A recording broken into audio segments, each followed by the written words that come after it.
We begin in Sydney today, though. New South Wales commuters have been warned to arrange alternative travel as absent train drivers and guards cause hundreds of train services to be cancelled this morning. Kenny Heatley, our senior reporter, he is live at Central Station. So what is the status this morning, Kenny? Hey, well, 90% of the network is running on time, but because train drivers and guards haven't shown up to work, 208 of them, it means that 10% of the network is affected, and as of 6:30 this morning, 335 services have had to be cancelled. Doing much better than what we saw on Friday and the weekend, where more than 1,500 drivers and guards didn't show up to work, meaning that close to 4,000 services were delayed or cancelled. But it all depends on what happens on the PM shift, and there's uncertainty around what's going to happen this afternoon, and that's why there's warnings for people to make sure you arrange potentially other travel arrangements, or make sure you leave plenty of alternatives.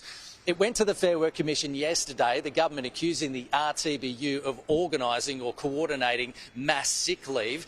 The Fair Work Commission ruled in RTBU's favour, saying there's not enough evidence that the RTBU is doing that. The RTBU is accusing the government of a lockout. Here's Matt Longland, the CEO of Sydney Trains, on Sky News earlier. It's certainly not a lockout.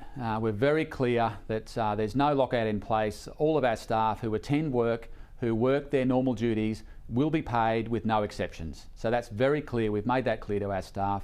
What we're seeing is some staff are taking the opportunity to either not return to work in terms of reporting for their normal duties, or potentially ringing in sick, or a combination of both. And I've got RTBU President Craig Turner joining me now. Craig, 208 workers didn't show up today. Why is that? I'm not sure if that's the correct total, Kenny. There seems to be different figures bandied around. We're not sure how many.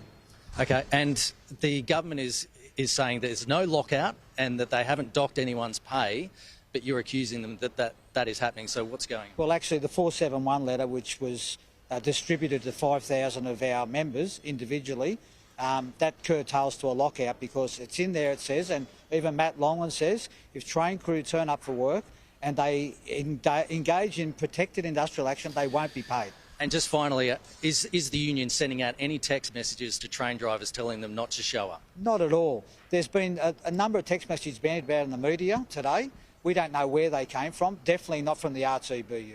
Okay, Craig, thanks so much for the update. So uncertainty around this afternoon, Pete. We'll just have to wait and see what happens. All right.